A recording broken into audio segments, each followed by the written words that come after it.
All right. Hey, everybody, and welcome to another Lunch and Learn with Diana and Michelle, Diana Renee Holmes. Today, we have Robert with Fidelity Title, Robert Hernandez, and he is going to make title sexy for us. So let's see if he is up to the challenge today. But first and foremost, we are here to have lunch with each other. So let's see what we brought today. Diana, what did you bring for lunch? So I made my lunch, an white Italian bean dish sauteed with garlic, rosemary, sage. And I actually got that recipe when I was in Italy, but I found it online so I could give you guys a link. And all the herbs are from my garden, so that's pretty cool. Oh, that's so fabulous. You're such a little green thumber. I love it. Sounds delicious. Robert, what are you having for lunch? Unfortunately, I'm having water for lunch right now. I do intermittent fasting, so I do about 18 to 20 hours a day, and I really like that. I've been doing it for about a year now. Helps with my energy level, and it just helps me maintain my weight. So I'm one of those guys that can just gain or lose very quickly. So, yes. Oh, so you get the yo-yo thing going on. I think Right. a lot of us can definitely identify with the yo-yo effect on our weight. So I am going to be ordering Sushi Okuku today. It is a great little sushi restaurant on Tyler and Magnolia here in Riverside. And my family loves it. My daughter Day, who some of y'all may know, has just been dying for sushi, and I promised I would make it, and so I'm ordering it. Nice. I'm jealous. Yeah, you know what? I tried making sushi rice and it just wasn't quite sticky enough. I'm not sure what I did wrong, but you know what?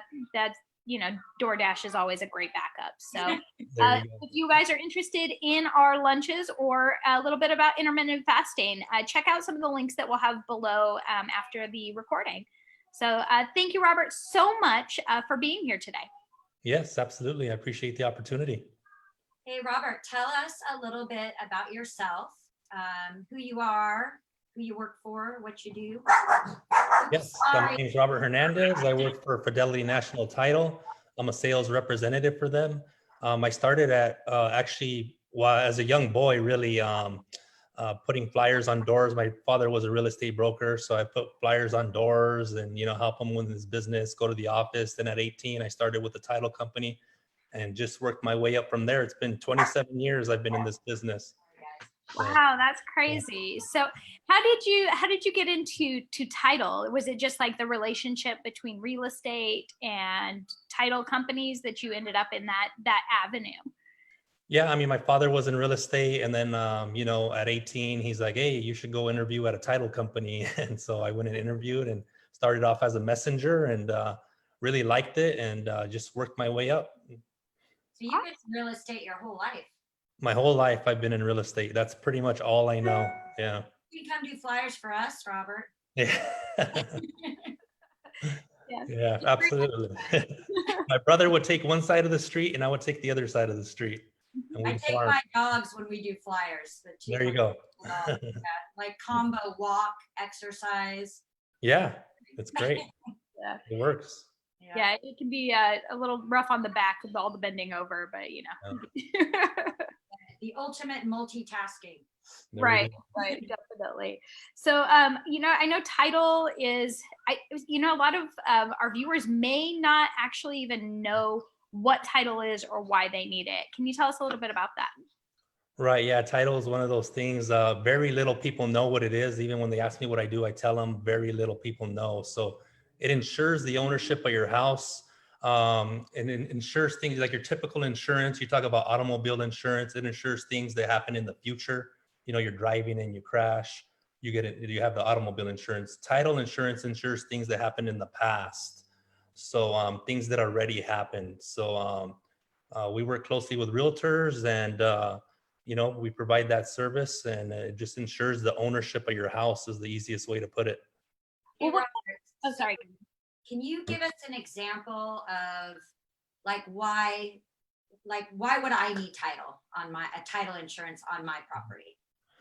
Well, first you're unable to get a loan if you don't get title insurance. The bank won't give you a loan, so you have to have title insurance.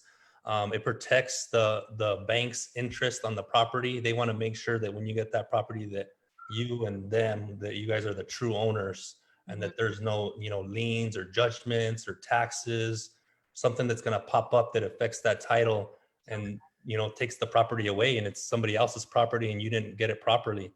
Oh, wow. So it really insures you against that. Even if you are buying the property cash, you should Mhm. still get title insurance to look into, like you said, any liens, Right. judgments. Right. And the seller will get, still a policy to ensure that you get the property free of any liens, judgments, the taxes are paid, just no issues. So, and then if something does arise, then that's why you have the insurance, and then we'll pay the claim. So how does one get a lien on the property? Like, why would there be a lien on someone's property? Maybe somebody did work on your house and you didn't pay them, and they put a mechanic's lien on there. Maybe you owe money to the IRS and they've been trying to collect, they didn't collect, so they put a lien against your house. Um, those are probably the most common, or you didn't just pay your regular property taxes, or the property could be in default. So things like that. Is it possible that an owner, when they go to sell, may not even know that they have liens against the property? It's very possible and it's very common. Yes, and people are very surprised when they, find out that they have these liens on there that they didn't know about, and now they can't sell their house, as quick as they thought. So yeah, it's actually a common thing. Okay. So how when you talk about title, we're also taught. So one of the questions, guys, when you're in escrow to purchase a home, how do you want to hold title? And Right. that's kind of a tricky question because, like you said, most people don't even know what title is, right? So how would they respond to that question? Like, what are the Right. most common ways of holding title? Yeah, so for liability reasons, your agent's not really allowed to tell you how you should hold title. Title is not allowed to tell you how you should hold title, but we can give you the information and say, hey, these are the methods to hold title, which that'll be on a link below, I believe. So the most common is joint tenants. Let's say I was married, me and my wife want to buy a house, and we take title as joint tenants. If I die, then the interest of the property goes to her completely. Another way is tenants in common. If you have multiple people and you say, hey, you want 30%, you get 10%, and you get 60%. You can do it that way. The one that I recommend, it's really good, talk to your attorney, is a trust. When you put it in the trust, you really, that's like the ultimate protection in my eyes. If let's say both people die and they have kids, then, you don't have to go to probate. You just have a lot more options and control over your estate. So I would look into a trust. We have a lot of our clients that hold their property in trust. Right. Yeah. And that's smart. I think that's a smart thing to do. So Right. what happens? So somebody buys a property, they put it in their name, they're tenants, they're joint tenants, and then they decide, you know what, we want it to be in a trust. How do they go about changing it from the type of title as held? How do you change that? Yeah, so they would just do a grant deed. They would just grant it from John Smith and Amy Smith to the living trust. So from themselves to the trust. So you can do, which that's a whole nother subject, but you can pretty much deed anybody on or anybody off any property. Awesome. That's it's amazing what you can do and what you don't really think about when it comes to Right. property, and how that can affect your children or your grandchildren. Right. So it's really important, I think, to understand what it means to, or how to hold title, what title insurance is, and the benefits of a trust or a will. So if you don't have you don't have a trust, it's important that you talk to an attorney and you get a will set up so that you don't end up in probate, and that's where the state takes your property and they distribute it how they see fit. So you don't want California taking your property. You want it to go to people you love. And it's costly, Yeah. Plus it's going to be a little cost up front.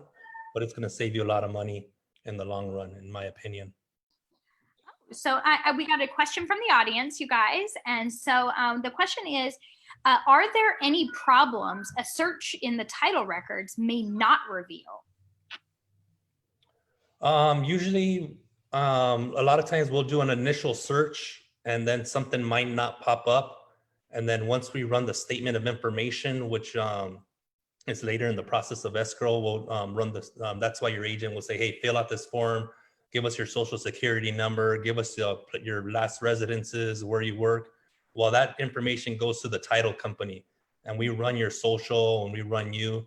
And then that's where other issues can arise.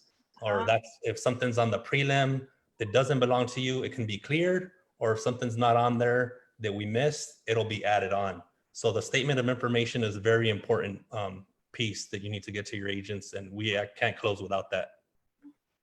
I have a question. So say you're married, right? You both own the house.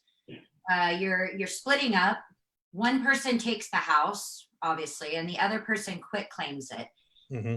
How does title affect that? How do you deal with that? Yeah, it's no problem. The ex-spouse just grants or quit claims their interest to the other party. So there's no issue with that. It's just a simple deed. The issue arises if somebody, doesn't want to sign, or, hey, no, I'm not going to give up my interest. Then you have to get the court involved. So if you sell your house to somebody who's, you don't use a realtor necessarily, how do you still need title insurance, right? Even if you're selling it to like a family member, or if there's a loan, you will need title insurance. If there's not a loan, then you can just sell it, or you could sell it for $10 or do whatever you want to do. But you could also get some liability with that property and inherit some problems. So you need title insurance regardless, right? Excuse me? You need title insurance regardless. If there's a loan, you have to have title insurance. Yes. 100%. You have to. You can't get a loan without it. But it makes sense to have it if there's no loan, just to be. It's highly recommended if there is no loan to get title insurance. Definitely. I mean, it's a huge investment that you're doing. And, you don't want to buy a property that has judgments against it and liens, and all of a sudden, you think you got this great deal and you're responsible for all these other issues. Mm-hmm. So, it's definitely, I would definitely 100% recommend it, not just because I work there. And, I know that, like, personally, when I bought and sold a property, I was really glad I had that title insurance, because when I went to sell my property, the person who owned it before me ended up being foreclosed on at the same time we closed. So when I went to sell my house, it said that Fannie Mae was the one that owned my house, not me. So fortunately, I had title insurance and we were able to get that all cleared up. And it took a little time, but if I hadn't had that, it would have been a whole different ball game. Like I couldn't even imagine what that would have meant. Right. We have a question. What are some common title problems or claims? Common title problems. I'd say the most common is probably taxes, some type of taxes not being paid, or just some little lien that pops up. I mean, I've heard of one where the people wanted to build a pool in their backyard and they didn't know there was pipes running across the back. Mm-hmm. And the title insurance company missed it, and it was like a really, really costly claim. So, I mean, it can go anywhere between the small stuff to the big stuff. Yeah. That's crazy. I don't know if you wanted to talk about part of it. Like, that doesn't even seem like pipes running in the backyard would have anything to do with title. How did that work in? Right. Yeah. We're able to plot the easements also in the back and tell you, hey, there is pipes running across, and we actually give it in the description of the prelim and stuff. So, these people really wanted to build a pool, and unfortunately, that was missed. So, they couldn't build their pool, so they had to compensate. It wasn't a good thing. But they were insured, so that's the main thing. So, just to real quick say thank you to everyone who's been able to join. Thank you for your questions. We really appreciate that. Robert is happy to answer them. Typically, Robert doesn't answer questions directly from every people. He works with us as realtors, and we work together to answer your questions. So this is really a unique opportunity if you have any title questions to get it directly from Robert himself, the title guy. Thank you. Thank you. If you're watching this after it's already over and you have title questions, you can reach out to Michelle or I and can answer those questions for you, get them answered by the title company. Right. Also, guys, if you love us and you love our Lunch and Learn shows, please give us a thumbs up, or better, a heart. Love us. We appreciate it. Share it with your friends.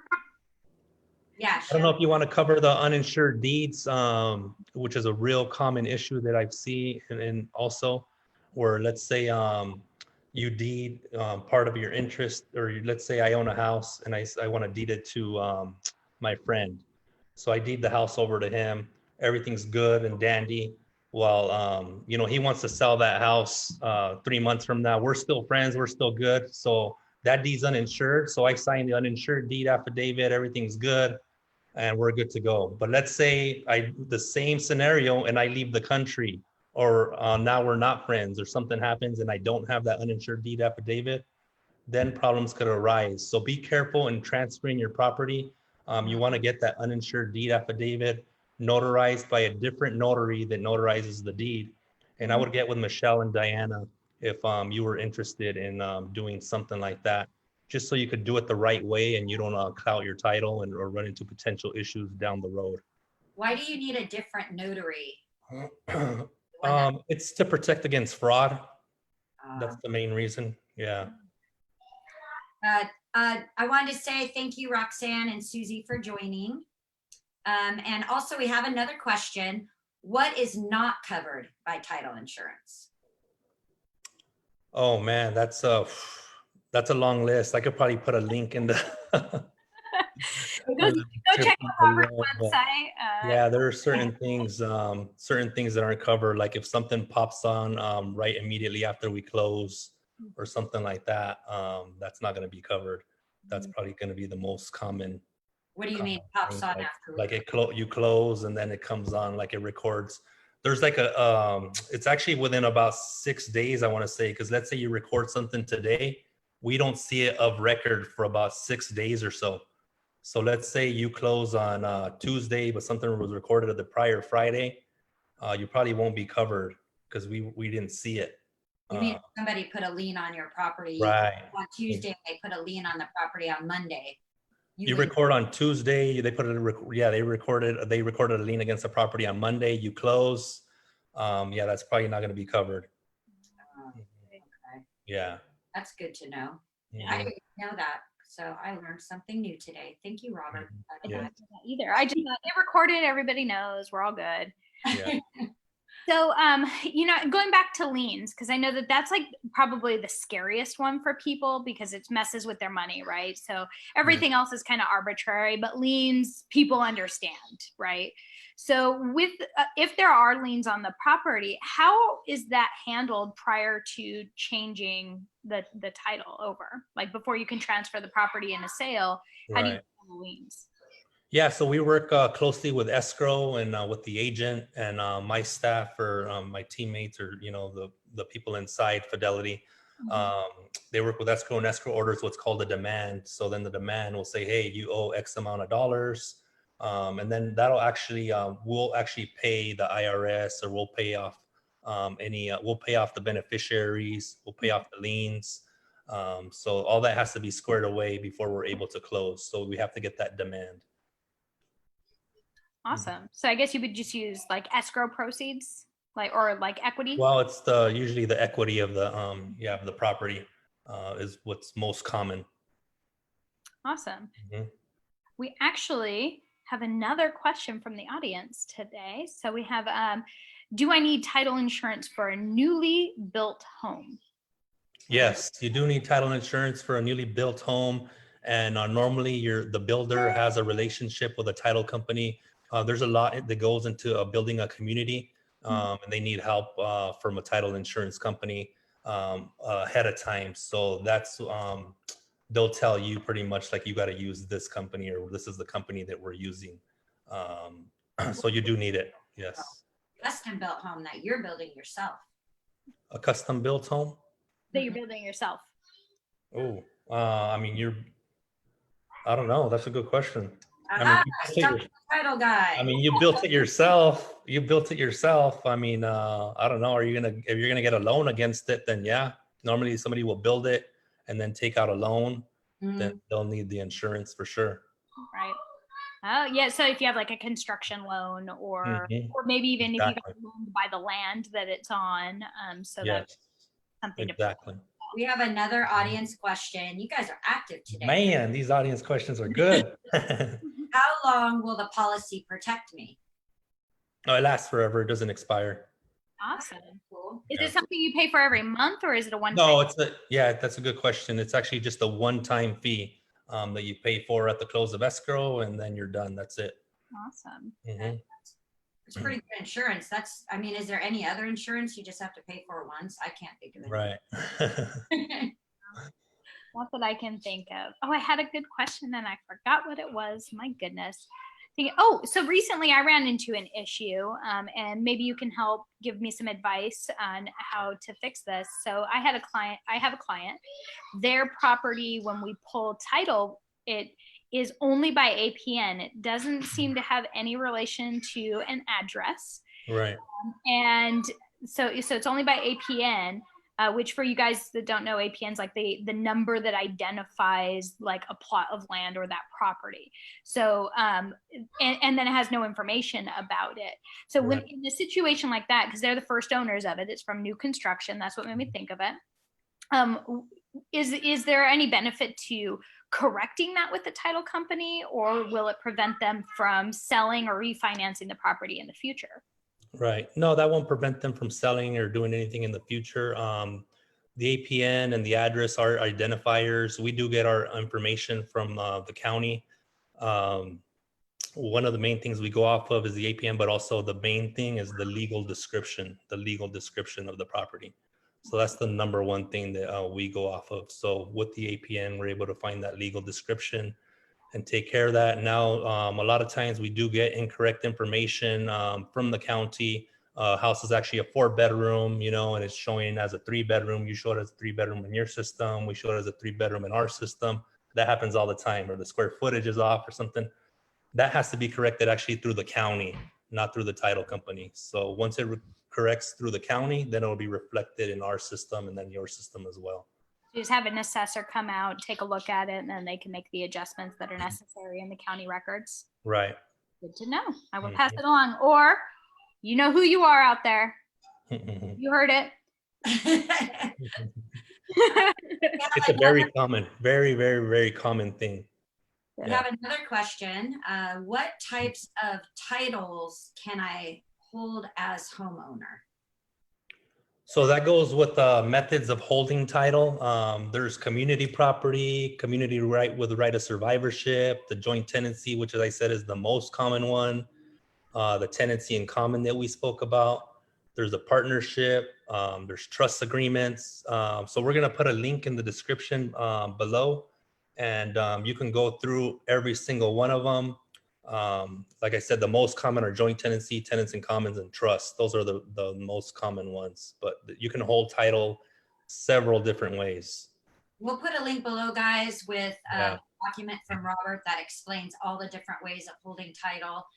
Again, you can always reach out to us. We can't tell you how to hold title. We can explain what title is, but you can always reach out to an attorney to figure out what works best for you, for you and your family.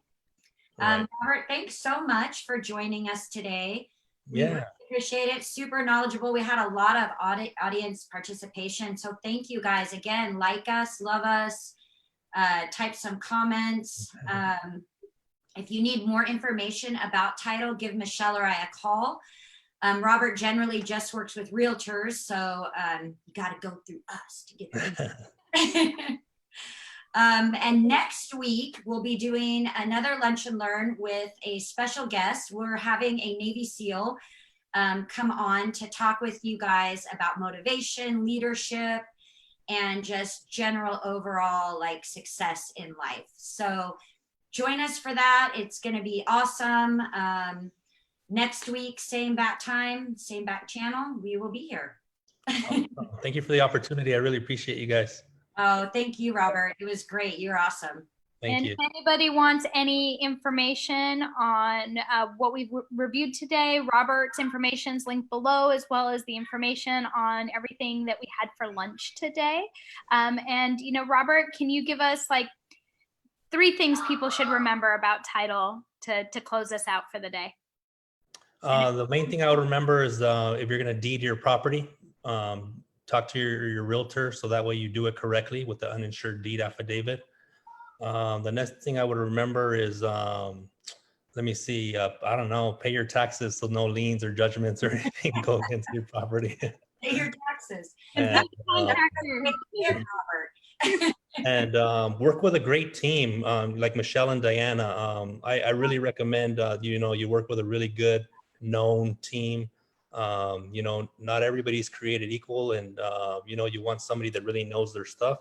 And also Fidelity work. If you don't work with Fidelity Title, work with a big insurance title company. One of the major ones I would stick with. So yeah, that's it. Awesome. Thank you, Robert. Thank you so much. Thank you. Bye. See you guys next week. Follow the red ribbons. All the red ribbons.